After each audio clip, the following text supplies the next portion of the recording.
mesdames, comment allez-vous aujourd'hui? Bienvenue dans mon 315e jour d'interview d'âme merveilleuse sur mon défi 365 jours. J'espère que vous allez bien. Je vais donner quelques instants à Instagram pour vous prévenir que je suis en live. Hélène Fourcade, life coach, experte en résilience pour vous accueillir. Et je vois que mon invité du jour, Delphine, est présente. Je viens d'accepter ton invitation. Alors, avec Delphine, nous allons parler d'elle. Coucou Delphine. Bonjour Hélène, ça va bien? Oui, ça va et toi? Ouais, je suis en train de jouer avec mon téléphone parce que j'ai pas de trépied, alors j'ai fait une petite. C'est ok. Moi, ça m'arrive des fois de le tenir comme ça sur la main et c'est ok, on t'inquiète pas. Ok, super. Pas de souci. Donc Delphine, merci d'être là déjà. Merci d'avoir accepté de venir en live avec moi. On ne se connaît pas encore. Non, Donc tout à fait. on va parler aujourd'hui de toi pour que je puisse te rencontrer, moi et ma communauté, pour qu'on puisse te connaître. On va partir sur qui tu es, sur qu'est-ce que tu fais et comment est-ce que tu en es arrivé là. Donc si tu es OK avec ça, parce que tu vas voir que 20 minutes, ça passe vraiment vite, je te propose en quelques mots et sans spoiler tout le cheminement de pourquoi tu es arrivé ici, juste te présenter déjà dans un premier temps, nous dire qui es-tu. Ok, alors qui je suis? C'est toujours difficile de répondre à cette question, il y a multifacettes. Mais si je pouvais commencer par une chose, c'est j'adore les relations humaines. Hmm. Et une question de fond que je me pose, c'est comment je fais pour faire en sorte que dans la rencontre avec l'autre, je sois dans un lien de qualité. Donc ça, c'est un peu, on va dire, mon fil rouge dans mon parcours. Donc après, je t'expliquerai tout ça en Yes. détail, mais Ouais. voilà une première réponse, on va dire. Super, magnifique. Merci. En tout cas, ça change un petit peu aussi des réponses que j'ai habituellement. Moi, j'aime bien aussi répondre à cette question par comment est-ce que je me définis dans l'une de mes facettes? Parce qu'on est C'est ça. tous une multitude de facettes, d'identités différentes en fonction de là où on est.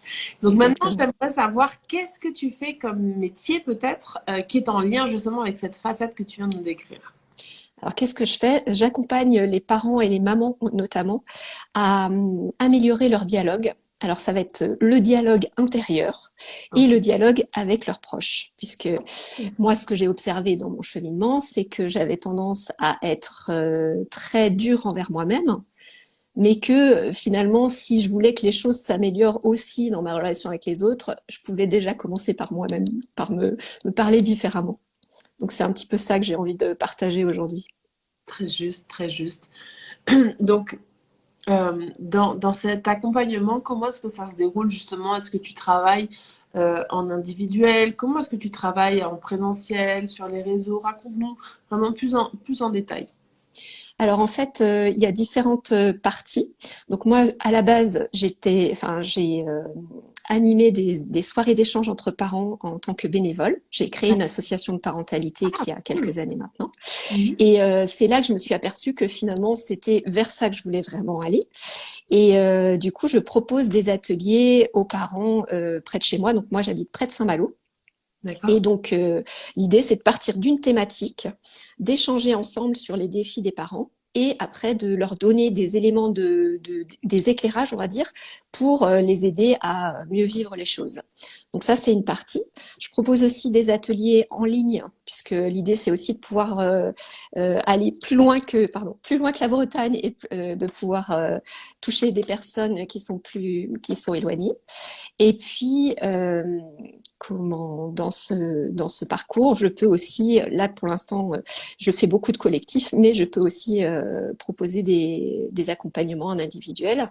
Et en fait, je me base beaucoup sur la communication bienveillante, qui est mon outil de prédilection, puisque je trouve que c'est un outil formidable pour mieux comprendre tous les jeux, enfin tout ce qui se joue et comment faire en sorte de comment dire, d'être à l'écoute de l'autre et d'être à l'écoute de soi et de sortir des rapports de force en fait.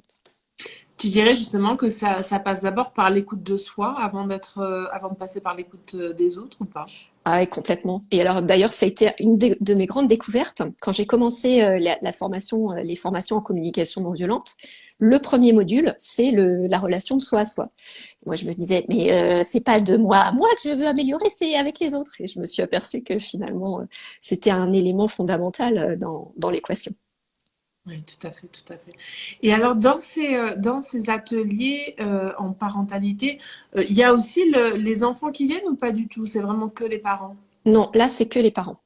D'accord. L'idée, c'est que les parents aient un espace à eux de sécurité entre guillemets, parce que quand les enfants sont présents, ça veut dire que si l'enfant est en train de courir, il faut aller le rattraper. Enfin voilà, on est dans d'autres dispositions quand on est avec nos enfants. Ok, d'accord. Et puis comment ça t'est venu justement? Quel est ton parcours? Comment est-ce que tu en es arrivé à faire ce métier aujourd'hui d'accompagnante en parentalité? Qu'est-ce qui t'a poussé à faire ça? Alors en fait, moi, je suis mère de 4 enfants et à la base, j'étais enseignante en maternelle. Et alors pour la petite histoire, quand je suis devenue maman, je m'étais dit, alors moi, je sais tout.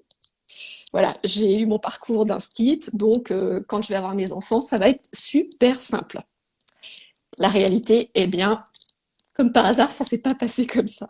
Non. Et mes enfants sont venus me montrer enfin, sont venus me montrer tous les espaces où finalement c'était pas si aligné que ça. Et puis ils sont venus appuyer sur des petites choses qui étaient pas très très confortables. Donc du coup, tu vois, c'est ça qui m'a amené au fur et à mesure à chercher des réponses pour moi. Donc j'ai vraiment expérimenté dans mon parcours familial, enfin dans ma vie personnelle et familiale, comment faire en sorte justement d'améliorer les choses. Et je te le disais tout à l'heure et je le reprends, mais sortir du rapport de force encore de toi t'as raison, moi j'ai tort, ou j'ai tort, t'as raison, enfin sortir de tout ça et trouver le juste équilibre. Et puis, au fil du temps, en fait, je me suis aperçue qu'en tant qu'enseignante, je m'y retrouvais plus dans l'éducation nationale parce que c'était un cadre qui était pour moi trop rigide et pas assez bienveillant. Et c'était vraiment, moi, ma valeur fondamentale, c'est la bienveillance. Donc, au fil du temps, en créant mon association de parentalité, je me suis aperçue que bah, j'avais plus forcément envie de m'adresser aux enfants, pardon, mais que j'avais envie de m'adresser aux parents et que c'était là que ça avait vraiment du sens pour moi. Ouais, et finalement, en allant vers les parents, justement, qui après éduquent leurs enfants, tu arrives à planter des petites graines, justement, dès le début, en fait, dès la base, j'ai envie de dire. Ouais, ouais, c'est complètement ça. C'est ce que je me suis dit un jour, c'est que je me suis dit finalement, donc j'arrive pas forcément à mettre en place ce que je veux dans l'école comme j'ai envie de le mettre en place pour que les enfants soient dans un cadre plus où ils peuvent s'épanouir. Et le fait de toucher les parents maintenant, ça va être justement de permettre, entre guillemets, d'aider à un cadre plus sécurisant et qui leur permette de s'épanouir. Donc finalement, c'est indirectement, je m'adresse encore aux enfants d'une certaine manière. Yes, super. Ok, et quel message tu as envie de faire passer justement aujourd'hui durant ce live? C'est quoi ton, ouais, ta mission profonde finalement, le message que tu as envie de partager? Alors, j'ai travaillé sur mes valeurs il y a quelques temps et le truc qui est ressorti et j'ai fait ah ouais carrément, c'est de permettre aux femmes d'être heureuses en fait. Et donc dans permettre aux femmes d'être heureuses, c'est de sortir de la culpabilité déjà parce que Ouais. je trouve qu'on sent, je l'ai dit pour moi, mais je l'observe aussi beaucoup dans mes échanges avec les mamans, c'est qu'on se met beaucoup de poids sur les épaules, on Mhm. se met beaucoup de responsabilités et que finalement nos enfants ils ont besoin qu'on soit heureuse et qu'on soit bien dans nos baskets. C'est déjà énorme. Et c'est grâce à ça aussi que eux, ils vont pouvoir s'autoriser à être heureux. Donc, si j'ai un message à transmettre, c'est celui-là, c'est de prendre du temps pour soi, c'est de s'alléger l'esprit aussi et de pouvoir s'autoriser, par exemple, à prendre à aller faire une soirée entre copines. Parfois, on ne s'autorise pas forcément. On se dit les enfants ont besoin de nous, mais non, en fait, ils ont aussi besoin qu'on ait des temps pour nous pour être bien avec eux. Et c'est un équilibre à trouver, je trouve. Justement, toi, en tant que maman de 4 enfants, puisque bon, moi j'en ai qu'un seul et je vois déjà le travail que c'est avec un, donc je me dis quatre, c'est une autre organisation encore. Comment est-ce que tu arrives justement, toi, à titre personnel, à pouvoir t'organiser, à prendre du temps, ou tu vois comment ça se passe dans une famille nombreuse finalement? Eh ben, dans une famille nombreuse, ça a été, en fait, moi, ça a été très long à trouver mon juste équilibre.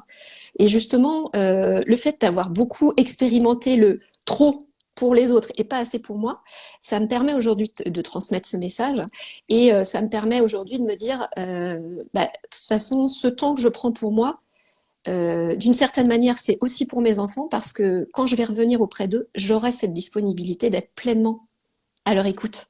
Parce que finalement, il y a aussi ça, cette notion de les enfants, de quoi ils ont besoin, c'est qu'on soit disponible avec eux quand on est là. Mais par contre, bah, voilà, ils peuvent aussi comprendre qu'à certains moments, on ait aussi d'autres facettes de notre vie qui sont importantes. Et là, juste avant, tu as dit que tu as expérimenté le juste trop pour les autres ou pas assez pour toi. Elle se situe où cette ligne? Comment quelqu'un qui nous écoute aujourd'hui pourrait se dire, ah bah là, je suis à la limite d'en faire trop pour les autres et pas assez pour moi. Pour moi, le fil rouge, c'est la question de la joie. Est-ce qu'on se sent joie dans notre quotidien? Est-ce qu'il y a des moments où on est juste là, trop chouette, ou voilà, cette notion de gratitude, de se dire franchement, ma vie, je suis contente de la vivre comme ça. Ou alors, est-ce que dans notre quotidien, on est en train de se dire j'ai ça à faire, j'ai ça à faire, et puis il me reste ça, et puis il me reste ça. Parce que moi, ça m'est arrivé, cette partie-là. Enfin, ça m'est arrivé à certains moments.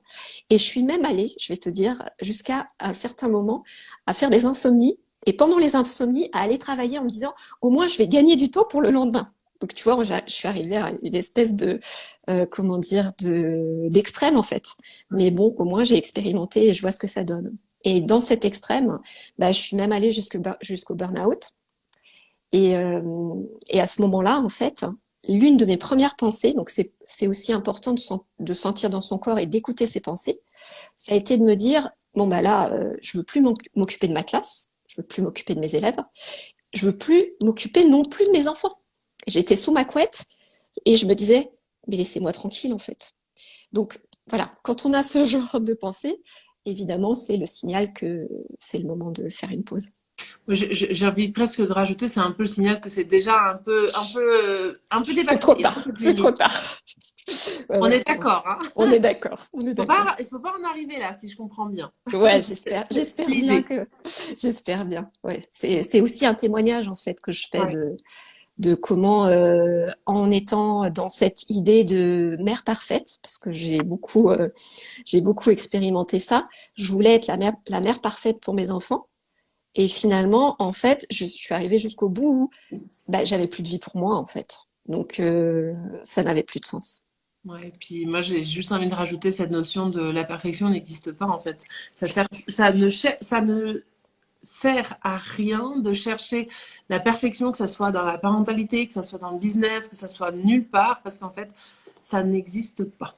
Ça Et n'existe si pas. on est focalisé sur cette recherche, justement, on perd plus de temps qu'autre chose et on arrête de faire ce qui est vraiment important. Donc, c'est Ouais. presque dommage de rechercher cette perfection. Et là, c'est une perfectionniste qui vous parle, hein, donc, Mais j'adore cette idée parce il y a aussi beaucoup la notion d'énergie en fait que tu mets dans les choses.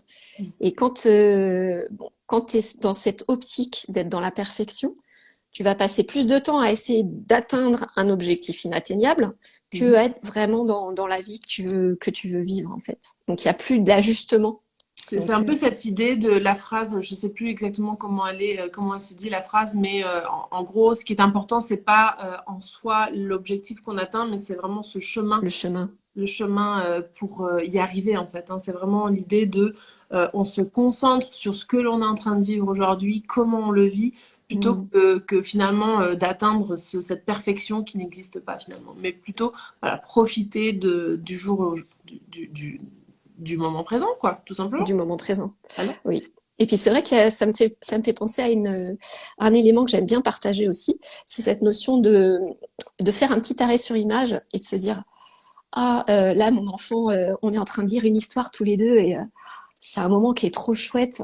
Donc rien que se dire à ce moment-là, ah, c'est chouette, c'est cool, bah, ça donne une autre profondeur en fait à ce qu'on est en train de vivre. C'est un peu comme le double effet qui se coule, quoi. Ouais.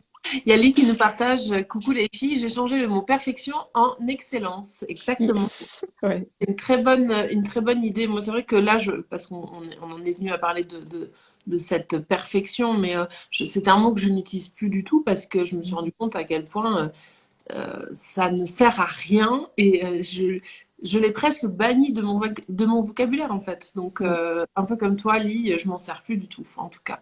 Donc, Exactement. vous pouvez faire comme Lee, nous le met dans le chat. Vous pouvez le changer par un autre mot, excellence ou voilà, ou un autre mot qui vous parle, en tout cas. Delphine, on arrive gentiment à la fin, hein, donc tu vois, je t'invite. Déjà? Oui, ça passe hyper vite.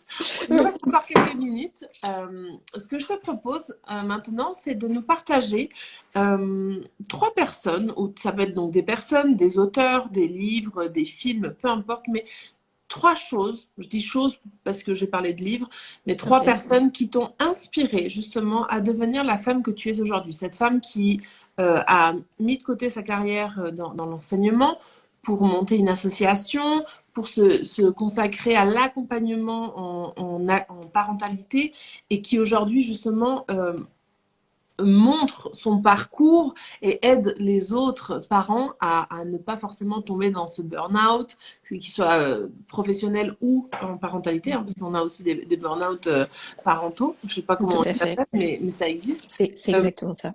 Du coup, quelles ont été justement ces inspirations que tu pourras donc venir marquer en commentaire pour qu'on puisse aller s'en inspirer également. Voilà. Oui.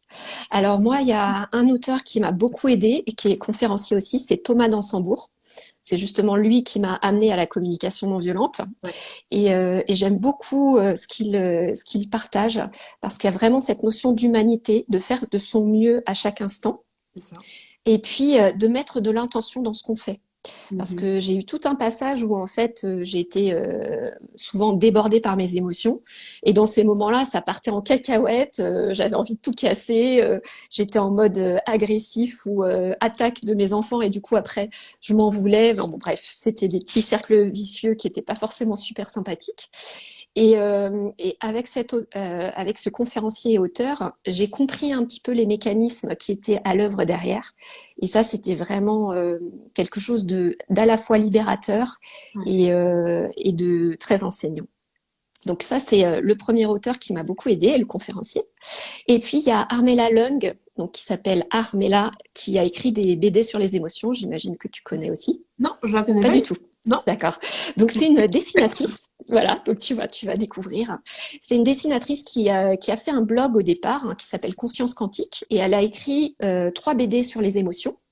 Et justement, elle s'est inspirée de la communication non violente, mais aussi de tout ce qui est neurosciences, physique quantique. Enfin bon, bref, elle est allée balayer très large. Et j'aime beaucoup son approche parce que elle, justement, elle va chercher des réponses dans plein de directions, dans plein de domaines. Donc ça, moi, j'aime bien cette idée d'aller picorer en fait et d'aller prendre les outils qui nous aident en fait. Ouais, qui nous correspondent au mieux. Qui nous correspondent au mieux. Donc voilà, donc elle a été d'une grande aide sur mon chemin. Et puis après, entre autres, il y a Marjolaine Gailly aussi qui est là pour m'inspirer par le fait de justement de s'inspirer de ses rêves, de partir de ce qu'on a vraiment envie de voir dans le monde. Moi, pendant des années, on m'a dit Delphine, t'es une bisounours. C'est gentil ce que tu me racontes, mais la vraie vie, c'est pas ça. Et ça me fait du bien de me dire qu'on peut contribuer à un monde plus juste et plus doux avec chacun. Yes. Bah écoute, merci du fond du cœur pour ces 3 belles inspirations.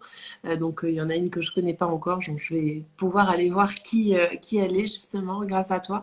Donc merci du fond du cœur Delphine pour ton temps. Merci à vous qui étiez présents également. Est-ce que avant que l'on se quitte, tu aimerais juste venir déposer un dernier petit message? Alors oui, un dernier petit message. Je fais partie d'une équipe qui s'appelle PKP, Parentality Kids Power. On fait un sommet cette semaine d'ateliers en ligne. Ce sont des ateliers gratuits pour les parents. Et donc nous, on est vraiment animés et engagés les unes et les autres pour aider à cette harmonie en famille.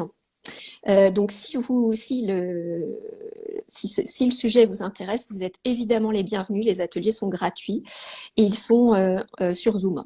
Donc, enfin, ils sont en visio. Donc voilà, vous êtes les bienvenus pour y participer. Vous pouvez aller voir sur mon profil, enfin sur Facebook ou sur Insta pour retrouver le lien pour vous inscrire.